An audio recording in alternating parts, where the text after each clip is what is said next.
pouquinho. Tudo certo, pode começar, tá bom, Cláudia? Amém.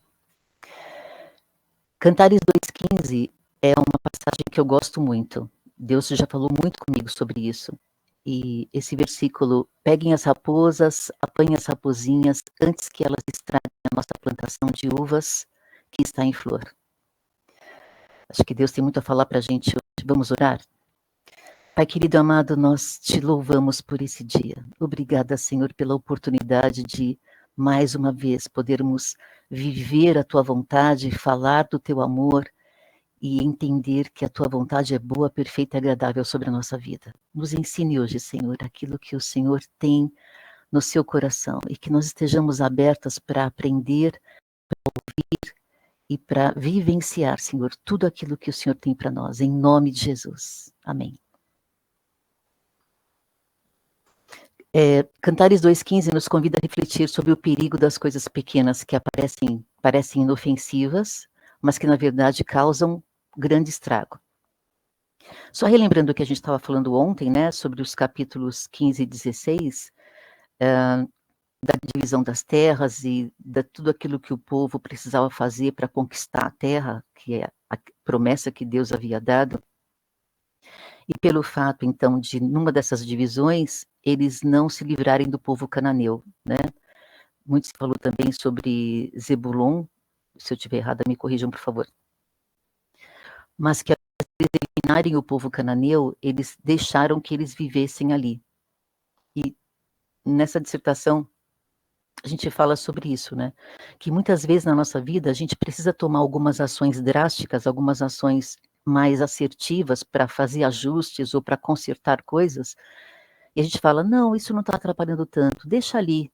Ou então, não vai fazer diferença, ou então ninguém está vendo, é algo pequeno, mas que lá na frente é uma consequência muito maior. Sabendo disso é que Deus dava uma ordem, eliminem o povo, né? Pode parecer drástico, né? Mas matem todos, inclusive os animais, não deixe que nada fique vivo. Porque ele sabia que coisas consagradas, animais consagrados, povos que buscavam outros deuses, trariam ali a contaminação para o povo de Israel. Então vamos lá. A palavra de Deus fala muito a respeito da vinha. Ela tinha uma grande importância na vida do povo de Israel, pois muitas famílias dependiam diretamente dela para sobreviver. A vinha, pessoal, inclusive, ela era tão importante que Deus proibiu que ela fosse vendida para outras pessoas. Olha que interessante, né? Mas ela seria deixada como herança de pai para filho por muitas gerações. Quando um pai possuía uma vinha, envolvia toda a sua família no trabalho do cultivo da mesma, e o Senhor Jesus mostrou isso na parábola dos 2 filhos.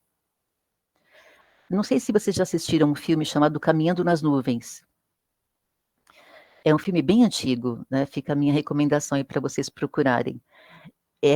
Ele mostra bastante esse processo do cultivo da uva, né?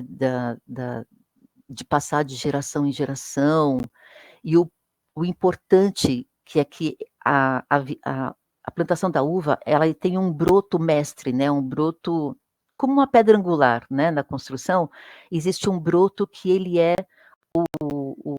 o mais importante, que foi aquele primeiro que gerou aqueles outros pés, né? Não sei como dizer.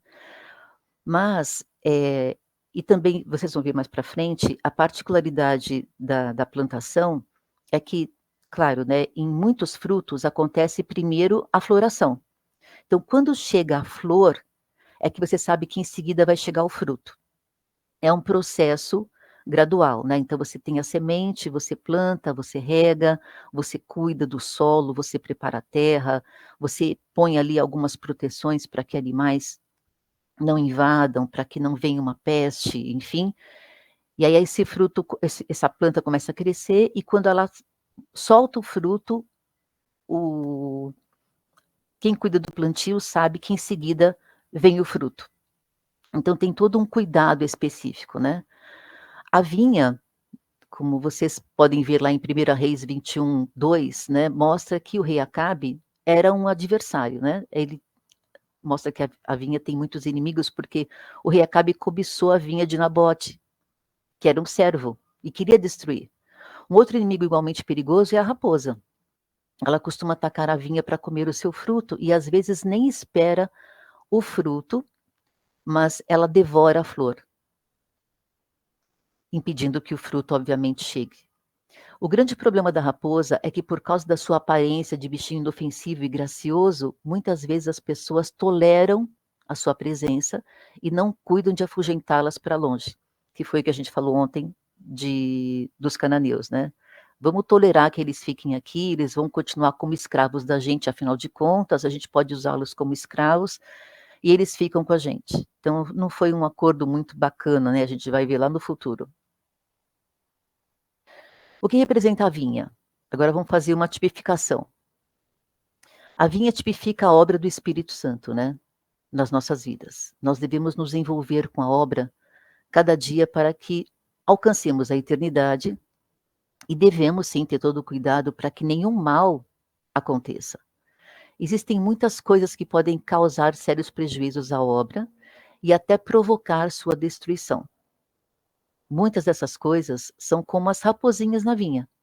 Elas vão chegando sorrateiramente e, quando percebemos, já estão instaladas. São coisas aparentemente inofensivas, os chamados pecadinhos, e que não fazem tanto mal assim, né? Não fazem mal algum, já que não são vistos por ninguém. É aquela comparação que eu fiz, né? Ninguém está vendo, né? Isso aqui é uma coisa só minha, é um pecado que eu guardo aqui com carinho, né? Numa forma mais jocosa de falar. São as coisas do profundo do nosso coração e do pensamento, que muitas vezes nos envergonham quando vêm à tona. Todo cuidado deve ser tomado com as raposinhas. Essa coisa de vir à tona me lembra muito uma frase, né, que fala sobre a mentira. Uma mentira contada hoje, perdão, uma verdade contada hoje, no minuto seguinte faz parte do seu passado. Já foi. Mas uma mentira contada agora, para sempre, fará parte do seu futuro. Não é interessante? Porque quando você conta uma mentira, você precisa alimentá-la ou sustentá-la para que ninguém perceba que você mentiu. Então, para sempre você vai ter que dizer que aquilo aconteceu. E é tenebroso, né? Você muitas vezes percebe que as pessoas, quando descobrem, né, e isso vem à tona, causa vergonha, causa embaraço e sérios problemas. As raposinhas destroem, né, os nossos pecados, destroem as flores da vinha. Quando as raposinhas aparecem, os dons espirituais desaparecem. E sem eles, não há frutos. Basta uma palavra maldosa, um comentário sobre alguém, um sentimento de inveja ou rancor e pronto. A bênção é destruída e mais tarde, coisas maiores poderão acontecer. A raposa, ela só não é tão perigosa, ela é tão perigosa que em Neemias 4:3 está escrito que ela poderá derrubar um muro. Na verdade, o muro fala daquilo que nos separa do mundo e nos proporciona proteção e comunhão com Deus. Um só desses pecadinhos poderá pôr tudo abaixo. Algumas pessoas, as raposas, podem simbolizar as tentações e os pecados que assolam o coração humano, desviando do caminho da retidão e da virtude. Para outros, essas raposas podem representar preocupações mundanas, ansiedades, distrações que impedem o crescimento espiritual e o florescimento do amor divino. Veja como o texto descreve as raposinhas, né? Ela fala de uma maneira bem delicadinha, raposinha, né? Sutil, assim, bonitinha. É um animal pequeno, mas que oferece grande estrago. Assim também é o pecado. Às vezes parece pequeno, mas os estragos são grandes. Cuidado com aquilo que aparenta ser pequeno, no entanto, na vida espiritual, causa grandes prejuízos. Eu deixei até a referência ali embaixo, depois eu vou compartilhar com vocês no grupo esse estudo para quem quiser reler. Eu deixei ali as notificações de onde eu peguei essas informações, tá bom? As referências. E aí eu montei aqui um quadro com alguns exemplos do que simboliza, né, essas pequenas raposas. Então, as raposinhas, elas simbolizam demônios, que por ordem de Satanás querem destruir a igreja, que é a vinha do Senhor. Quantas pessoas aqui já não vivenciaram igrejas sendo destruídas por causa de pequenos atos e não sendo tratados dentro da igreja. É aquela permissividade, né? Eu já participei de igreja e saí dessa igreja por causa disso, por justamente ver pequenas coisas acontecendo e que isso certamente traria aí uma devastação no futuro. E apesar de alertar as pessoas e falar, olha, eu estou vendo o que está acontecendo, não acho isso legal, a gente podia, né, tratar isso junto com o povo, falar sobre esse pecado no púlpito, porque, não, a gente está cuidando, deixa para lá, não comenta nada com ninguém. E aí realmente trouxe um desgosto aí, muitas pessoas saíram da igreja, o que é muito mais preocupante, né, porque tem pessoas que saem da igreja e passam a não mais querer voltar para a igreja. Se afastam de Deus e acabam perdendo, né, tudo aquilo que elas tinham de promessa de Deus para a vida delas, junto com Cristo. Então vamos lá. A fofoca. A fofoca é um veneno para a vinha. Ela causa inimizade. Lá em Provérbios 11:9, a gente vê, né, o hipócrita, com a sua boca, ela destrói o seu próximo, mas os justos se libertam pelo conhecimento. A fofoca, ela mata relacionamentos. Provérbios 16:28. O homem perverso espalha contendas e o difamador separa os maiores amigos. Quem aqui já não vivenciou esse tipo de processo na sua vida, né? Que foi caluniado ou até mesmo viu, né, algumas pessoas ali fazendo fofocas e tudo mais. Eu tenho uma neurocientista, a Rosana Alves, eu gosto muito dela. Eu acompanho algumas palestras dela, e numa das palestras ela comenta sobre a mãe, que a mãe dela era uma pessoa extremamente rigorosa com relação às coisas de Deus. E quando alguém chegava para ela dizendo assim, você soube de fulana? Ela falava assim, não fale comigo. Por favor, encerre agora esse assunto. Não, eu só vou te contar o que a pessoa fez, é porque é para edificação dela. Então, se a pessoa não estiver presente aqui, você não pode falar dela. Então, por favor, não faça fofocas para mim. E que coragem ela tinha, né? Eu falava, Deus, eu preciso ter essa coragem. E quando alguém vier falar comigo sobre alguém, eu vou dizer assim, espera um pouquinho, para agora, eu vou chamar a pessoa para conversar sobre, já que a gente vai falar dela, vamos chamá-la aqui para a gente edificar a vida dela. Você vai ver que a fofoca cessa na hora. Quando você diz não e intimida a pessoa, olha, no amor de Cristo, eu vou dizer para você, não fale sobre uma pessoa quando ela não estiver presente. Isso é fofoca e é pecado. A crítica. Examinar, julgar, notar perfeições ou defeitos, falar mal. Normalmente a crítica é um fruto de ciúme, de inveja, né? Por muitas vezes eu orei a Deus para dizer, Deus, eu não posso ser tão crítica, eu não posso ser tão rigorosa. Quando eu vejo uma cena que eu não gosto, ou que eu não concordo, eu preciso ter um pouco mais de controle na minha língua. A murmuração, meu Deus, a murmuração, né, gente? A reclamação é uma queixa, é um lamento, e o murmurador reclama de tudo. Ele está sempre descontente, né, com pessoas, com situações, com processos. Ele é ingrato. E a ingratidão leva à murmuração. Antes de falar das obras da carne, eu vou falar da inveja, né? A inveja, ela impede que a pessoa prospere, porque ela se concentra em possuir aquilo que a outra pessoa tem. É quem olha para alguma coisa que você tem, deseja aquilo, mas não lutou o suficiente como você para adquirir aquilo que você já tem. Não passou pelos mesmos processos de dor, de joelho no chão, de cara no pó, de muitas vezes passar por privações pessoais e financeiras para adquirir aquilo que você tem hoje. Então ela olha para aquilo que você tem e fala, eu quero isso. Por que pessoa tem e eu não tenho? Né?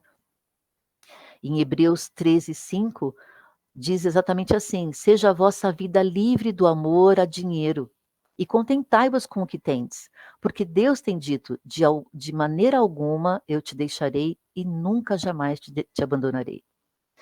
Esses são os caminhos de todo aquele que anseia pela cobiça.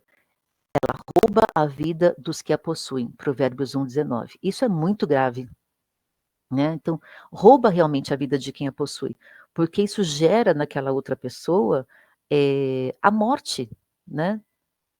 Enfim, e aí Gálatas 5, gente, é um capítulo que eu amo profundamente e recomendo que a gente faça uma releitura de Gálatas 5, que fala sobre as obras da carne também, e essa parte do versículo me choca demais, sempre, que as obras da carne, quem as pratica, não herdarão o reino de Deus, e isso é gravíssimo. Quando você lê todos os itens, né, das obras da carne, que as obras da carne são exatamente aquilo que a gente pratica quando a gente não tem o Espírito Santo. Porque entendendo que o Espírito Santo é quem nos convence do pecado e do juízo, Paulo, né, fala bem sobre isso, quando ele está mencionando sobre o convencimento do Espírito Santo, vem ali um ponto e vírgula, que faz a gente suar frio. Aquele ponto e vírgula, ele mata a gente na unha. Porque ele fala sobre isso e diz assim, se é que você tem o Espírito Santo. Esse alerta sobre o convencimento do pecado do juízo está intrinsecamente ligado à presença do Espírito Santo. Aonde tem pecado, não existe o Espírito Santo. Mas a gente clama para que o Espírito Santo venha e nos convença do pecado e do juízo. Que convença as pessoas do pecado e do juízo. Quando você tem uma situação na sua família, ou próximo a você, de alguém que você tem orado por muito tempo, às vezes até por uma cura, né, por um pecado ali, como que eu posso dizer, esse pecado de estimação, né? E você percebe que as suas orações, você não tem conseguido, você não vê que aquela salvação daquela pessoa, que ela se arrependa do que ela está fazendo, e você já tem orado, você já jejuou, e aí eu sempre falo para as pessoas, então, vamos fazer o caminho certo? Vamos pedir para que o Espírito Santo a convença do pecado e do juízo. Porque a gente não pode fazer a parte do Espírito Santo. Mas a gente pode clamar a Deus e clamar ao Espírito Santo que ele vá em direção a essa pessoa e a convença daquilo. Porque quando a pessoa fica convencida de tudo aquilo que ela está errado, os seus olhos se abrem, o Espírito Santo tem liberdade para entrar na vida dela, e aí fica mais fácil da gente continuar acompanhando e levando essa pessoa a Cristo. Deus, ele quer que cada um de nós apanhe essas raposinhas. Vamos fazer um decreto? Caça as raposas. Que Deus tem nos dado todas as armas espirituais, a gente já sabe, para vencermos todas as investidas de Satanás. Ele já nos deu poder e autoridade. A palavra dele é clara sobre isso. Então tome posse disso. Aceite isso, entenda que você é importante para o reino, que você foi escolhido para que Deus atue através da sua vida. Uma outra colocação também, que eu não sei a referência, a gente sempre, quando fala sobre isso, fica na dúvida de quem falou essa frase, é que assim, fale de Cristo o tempo todo. Se for preciso, use palavras. Quão importante é o nosso comportamento diante das pessoas, no ambiente que a gente vive, no nosso trabalho, na nossa família, na escola, na faculdade, é sermos Cristo, para que as pessoas olhem para a gente e digam, eu quero viver o que você vive, eu quero ter essa experiência que você tem. Como é que eu faço para ter isso que você tem? Como é que eu faço para experimentar essa alegria em meio ao caos, né? Filipenses fala bastante sobre isso, né? Essa paz que excede todo o entendimento humano. Que delícia a gente poder, mesmo em meio ao problema, viver essa paz, essa tranquilidade, essa alegria, essa certeza de que Deus é por nós. E quem será contra nós? Então, como guardiões dos nossos corações, nós devemos estar, sim, vigilantes contra as raposas que ameaçam as nossas vinhas em flor. É isso, galera. Se alguém quiser fazer tiver algum comentário, quiser participar aí, vai ser uma bênção receber vocês aí. Vou parar de compartilhar. Ai, Clau, muito legal, amei o estudo. E sabe que eu só queria compartilhar, que é algo que eu venho estudando, inclusive eu e a Cleide, né, lá num outro grupo que a gente participa de segunda, lá no Casilato. A gente vem falando muito sobre essa questão da língua, né? Você falou agora da fofoca. Para mim, assim, a murmuração, por exemplo, é algo que eu venho trabalhando muito em mim, porque eu sempre fui um pouquinho reclamona. E eu venho, né, o Espírito Santo vem me transformando, mas eu queria comentar assim, um pouquinho sobre essa questão da nossa língua, porque assim, a gente veio estudando, né, e tem uma palavra no hebraico que é lashon hará, e esse lashon hará no hebraico significa língua má, e ele é assim um pecado muito sério na Torá, muito, muito sério, que inclusive eu tenho um rabino que eu venho acompanhando, né, que ele fala o seguinte, ele fala assim, a gente não pode ser simplório, porque a Bíblia não é simplória.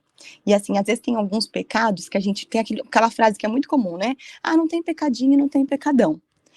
Mas a gente não pode ficar assim muito simplório, né? Porque a gente vê que a Bíblia não é simplória. Então a gente vê que na Bíblia tem alguns pecados que têm consequência mais grave, né? Então, por exemplo, assim, quando você pega, eu vejo quando a gente vê lá nas leis, algo que você faz contra o pai, a mãe, tinha casos que era questão de apedrejamento. E a gente vê que tem que honrar pai e mãe para que você tenha seus dias prolongados na terra. Então a gente vê que assim, tem coisas que têm uma gravidade maior. E a questão da língua, do que a gente fala, né? Então a gente a gente tá falando comentários maldosos, difamação, injúria,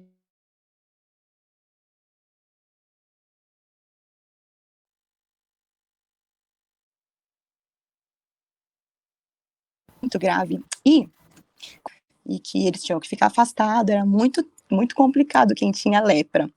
E nesse estudo que a gente estava fazendo com o Casilato, a gente viu que essa doença, ela, ela representava meio que uma punição à língua má, que é esse Lashon Hará. Se a gente pegar lá a história de Miriam, a irmã de Moisés, que a gente vê lá em Números, teve um certo momento que a Miriam falou mal ali do irmão, a Miriam e Arão, os irmãos de Moisés, que falaram ali mal de Moisés e tal, e ela, depois de um tempo, teve lepra. Então a gente vê que naquela época, e naquela época também, as pessoas pegavam lepra, a pessoa pegava lepra, a roupa ficava leprosa, a casa ficava leprosa. Chegava um momento, às vezes, que a casa tinha que ser destruída, que não tinha solução. Tinha, né, todo aquele processo de purificação, que aí a casa tinha que ficar um tempo sem ninguém, a pessoa tinha que ficar isolada por um período para se purificar e tal. Não podia se ter contato com ninguém, mas tinha casas que tinha que ser demolida. E aí, onde que eu queria chegar, né? Que esse pecado, né, a maledicência, essa maledicência é comparada com a lepra. Então, olha que forte isso. Porque antigamente as pessoas ficavam leprosas, então assim, você via que estava no pecado ali, o negócio estava feio, ficava leproso. Atualmente a gente não tem a lepra. Então, às vezes a gente está no pecado, tá assim, a gente está tão leproso, às vezes há pessoas leprosas, há lares leprosos e a gente visualmente não está vendo. Só que o negócio está contaminado. Então, são lares que um fala mal do outro, né? Um julga o outro, às vezes dentro do ambiente de trabalho, empresas que fofocaiada para todo lado, e é o que você falou, por vezes a gente é quem fala, mas por vezes a gente é quem ouve, e a gente também não deve entrar nessa, a gente também tem que cortar. Então, eu só queria compartilhar isso, né, porque realmente essa questão do Lashon Hará, que significa o língua má, é algo que a gente tem que estar muito atento, porque suga a paz do ambiente, isso tira, né, traz ali uma opressão, um clima ruim e afasta a presença divina, afasta o Espírito Santo de Deus, não é? Porque essa passagem que você comentou, se é que habita em vós, o Espírito Santo, se é que habita em vós, então quando a gente está com essa nossa boquinha, na nossa boca tem que sair bênçãos, né? Da mesma fonte, não pode fluir água doce e salgada, é assim que está, né? Na passagem. Então, a gente tem que vigiar muito, porque a língua é tão complicado. Inclusive, tem uma passagem que, se eu não me engano, é em Tiago, que fala sobre a língua, ela é tão pequena, mas tão difícil de ser domada, e é algo que a gente andou estudando muito, né, eu com a Cleide lá no Caselato, e a gente ficou por algumas semanas, a gente ficou num propósito de ficar muito atento à nossa língua, para a gente não ficar cometendo lashon hará o tempo todo. Então foi muito interessante, porque tive a oportunidade de me observar. Então, em alguns momentos aqui em casa, até com o Mateu mesmo, o Mateu estava aqui numa fase, acho que dentinho nascendo, um pouquinho mais dengozinho, resmungando, e aí por vezes a gente já se pega, né, brigando, falando mal, nossa, mas que menino chato, mas que isso, mas que aquilo, não, não, não. Aí daqui a pouco, sabe quando você se policia? Aí eu lembro que eu e o Roger, assim, a gente se policiava e a gente mudava as palavras. Meu filho, você é uma bênção, como é agradável estar com você, como você... E aí começamos a abençoar, a falar. E aí, curiosamente, ele foi mudando. E olha só que interessante, por quantas vezes nós cometemos lashon hará, né, com as pessoas, dentro de casa, dentro do trabalho, por vezes nós somos o que falamos, por vezes nós somos o que ouve, e é muito sério isso. Então eu só queria compartilhar isso com vocês, porque foi um estudo assim que a gente fez e que foi poderoso, e deixar assim essa sugestão para que a gente possa estar vigilante à nossa língua, para que a gente possa realmente estar atento ao que a gente fala. Começou a falar que a gente possa ter um filtro, né? Às vezes a gente até pensou, mas não deixa sair pela boca, né? Que a gente tem esse filtro, não deixa, já troca, abençoa, né? Já olha aquilo, já às vezes dentro de casa, com o marido, com a esposa, né? Eu também estava aqui treinando aqui essa questão da língua. Recentemente, às vezes o Roger faz alguma coisa ali que eu falo, meu Deus, dá vontade de, né? Aí você vai, calma, filtra, vamos abençoar. Enfim, é isso que eu queria compartilhar. Amém, Mayara. A Cleide levantou a mão. Antes da Cleide, eu vou só completar o que você falou agora. Eu teve uma ocasião recente, eu estava conversando com os jovens ali da igreja, e no momento de descontração, eles começaram a comentar sobre uma pessoa. Aí eu pedi a palavra, eu levantei e falei assim, posso falar? A tia Claudinha quer falar. Fala, tia Claudinha, que foi? Falei, gente, fofoca é pecado. E a Bíblia diz que quem fofoqueiro não entra no céu. Vocês querem perder a salvação? É isso mesmo? E eles ficaram estarrecidos olhando para mim. Mas aí eles ficaram tão chocados, porque acho que eles não imaginaram que eu ia falar aquilo. Eu falei, por amor à vida de vocês, não fofoquem. Porque a Bíblia é clara, fofoqueiro não entra no céu. Então vamos falar de outra coisa? O clima ficou pesadíssimo, gente, mas a titia Claudinha, como diz a Alessandra, né? Claudinha sendo Claudinha. Cleide, fala, minha amada. A Mayara, quando compartilhou isso comigo, essa experiência que ela fez com o Mateu, eu fiz aqui em casa com as meninas. E olha que já estão garotas de 21, 22, 24 anos. E aconteceu a mesma coisa, né? A mudança de atitude delas foi imediata com relação às palavras e a postura delas. Esses dias eu fui convidada para ir a um lugar, uma reunião, porque tinha chegado uma pessoa de viagem, e aí todo mundo ali reunido é uma família toda. E eles começaram a falar mal, muito mal, de algumas pessoas, de irmãos, de sobrinhos e tudo mais. E o que aconteceu ali? Eu procurei, na medida, né, de me controlar, não falar, não entrar na conversa deles. Mas eu não fiz como a Claudinha, uma experiência marcante você fazer isso como uma reunião. Só que assim, em outras ocasiões, eu já fiz isso, de chamá-los e falar, olha, isso não convém, não pode ser. Só que o que eu percebo? Existem algumas pessoas que dizem que a lepra não existe mais, quando se pratica lashon hará. Eu, particularmente, entendo que algumas doenças são colocadas sim na vida de algumas pessoas pela prática do lashon hará. E agora você trazendo esse estudo e nós conversando a respeito desse assunto, me vem à mente que o quê? Toda essa família, ela é acometida por uma doença em específico que roda a família quase toda. E é algo assim incrível, porque eles têm essa prática, sabe, de fazer isso. E aí eu fiquei observando aqui, prestando atenção nessa situação. E o que me vem nisso? Como que isso é nítido. Esse praticar o lashon hará traz, sim, algumas doenças. Eu acredito particularmente que isso tem muito a ver com isso. É uma maneira da pessoa, de Deus chamar a atenção da pessoa. Olha, filho, presta atenção. Eu tô colocando isso daqui para te chamar a atenção do que você está praticando, para você deixar de praticar. Porque é para isso que o Senhor, nele não habita o mal. Só que Deus, ele não criou uma pedra que ele não possa levantar. Então, muitas das vezes, eu tenho observado e ouvido de rabinos e de apóstolos que têm mestrado, pessoas muito cultas, falando a respeito desse assunto, de que muitas vezes o Senhor nos traz. Seu microfone está aberto, irmã Flávia. Que muitas vezes isso nos é trazido para quê? Para chamar a nossa atenção e nos corrigirmos em alguma coisa. Eu me corrigi em muitas coisas quando quebrou o meu osso da mão. Eu fui corrigida em múltiplas coisas quando me quebrou o dedinho não, o quinto metatarso do pé. Então, eu fui corrigida em muitas coisas com relação a algo. E eu acho que isso a gente precisa prestar atenção em algumas coisas. E não se acovardar, se levantar e falar como a irmã Cláudia colocou, a irmã Claudinha colocou, que se levantou e falou. Muitas vezes a gente fica assim, poxa, se eu me posicionar aqui, toda a família vai ser contra mim. Todo mundo vai ser contra a minha pessoa. Eu vou ser sempre a chata na visão deles, porque todos se levantam contra você quando você fala alguma coisa numa postura assim.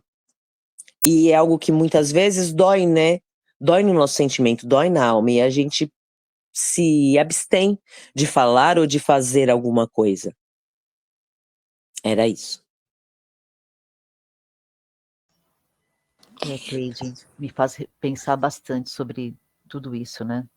Você comentou agora de comentário de família. Eu tive várias lembranças, assim, de situações parecidas, e realmente, né, é o posicionamento. A gente se cala para evitar confronto, mas eu chamo isso, né, de permissividade. Quantas vezes eu fui permissiva? Eu trabalho numa empresa de call center. O call center é um lugar que tem centenas de tipos de pessoas, e agora com essa moda de gênero, então, meu Deus, cada dia aparece um, né? E como é difícil a gente estar frente a frente com uma pessoa que perdeu a sua própria identidade e ela não aceita que você diga para ela realmente quem ela é diante de Deus, né? O importante é aquilo que ela pensa. Então, esse confronto, assim, às vezes é necessário, mas realmente a gente fica com medo, fica preocupada. Que consequências isso vai trazer para mim, né? Se eu falar abertamente assim. E eu entendo você, sim, já passei por isso também. Oi, Má. Só mais um comentário, que assim, né, a gente, essa questão do Lashon Hara que eu comentei, a gente tem que ver que, assim, é quando a gente aponta algo negativo da pessoa, sobre uma pessoa, e não tem a intenção de corrigir, de melhorar, né, porque às vezes a gente só comenta, faz fofoca, né, aquilo.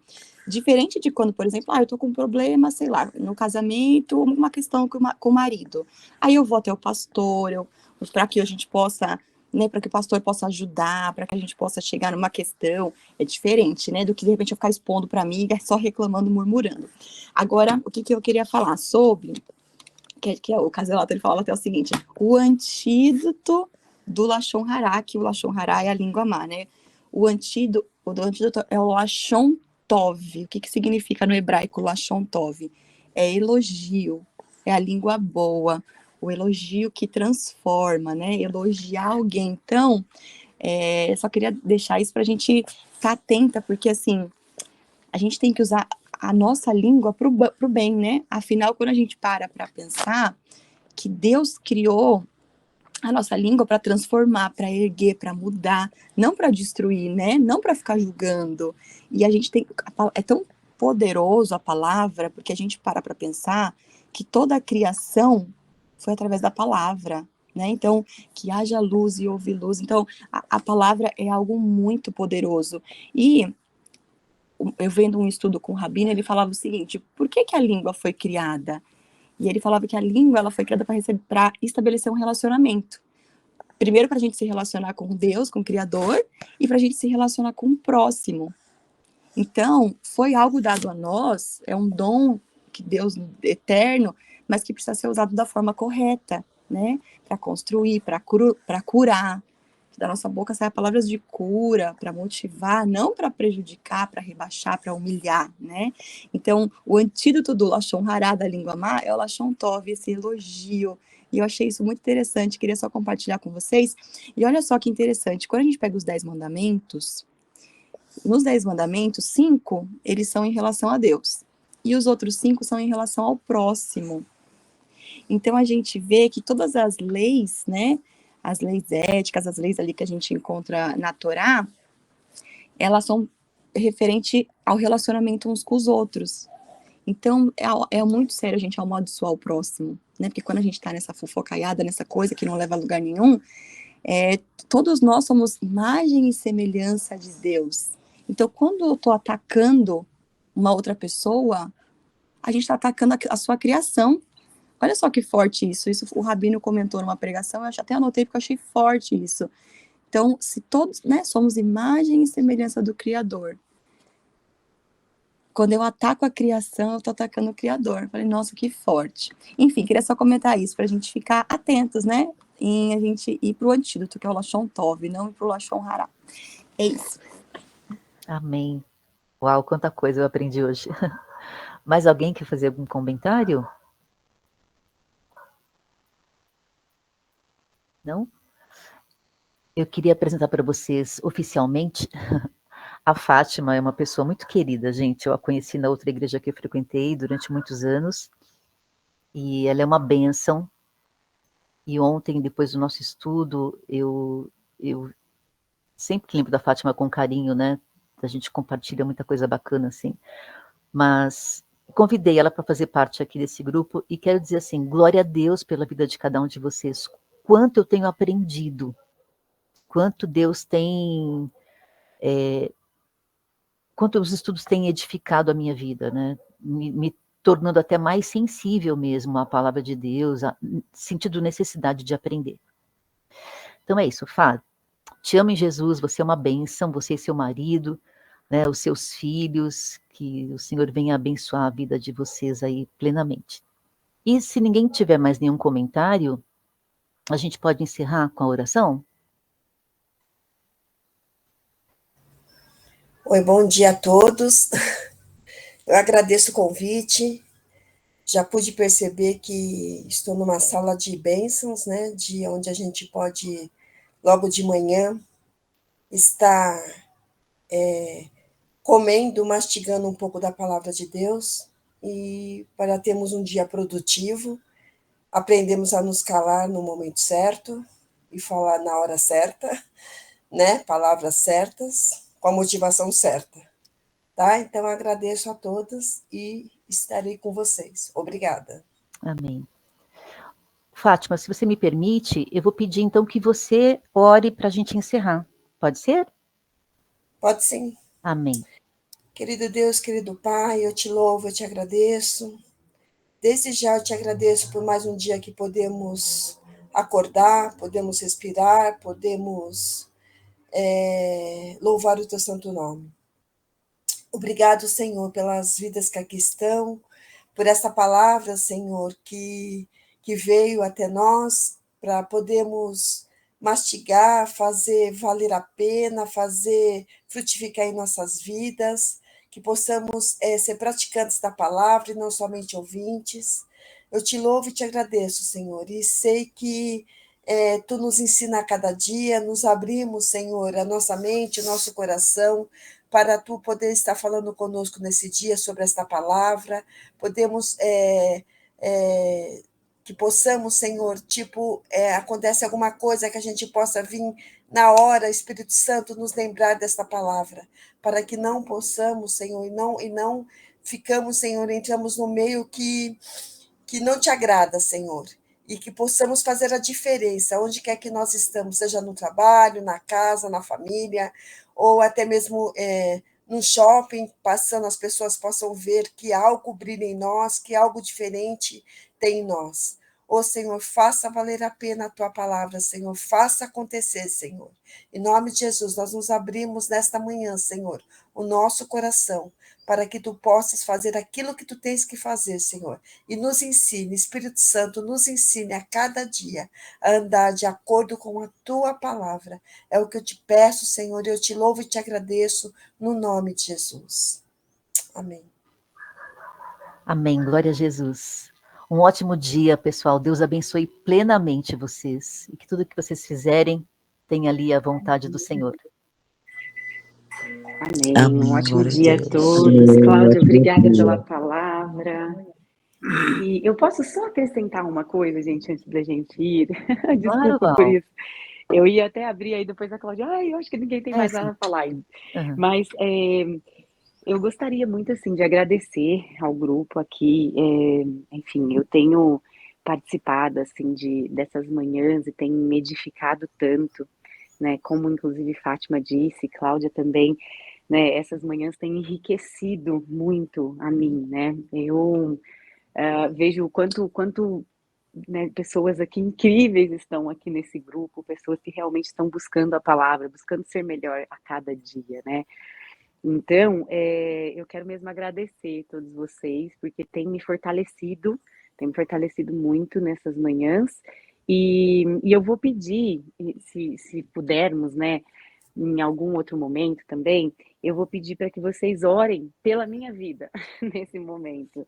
Eu não sei se todos vocês, enfim, ninguém de vocês, na verdade, só a Maiara, que conhece um pouco mais da minha história, mas eu voltei há pouco tempo para o Brasil, eu estava morando na Austrália, e eu venho que muitos desafios vêm acontecendo na minha vida, assim, bastante, alguns muito pesados, outros mais leves, mas eu gostaria de pedir para que vocês orassem pela minha vida, enfim,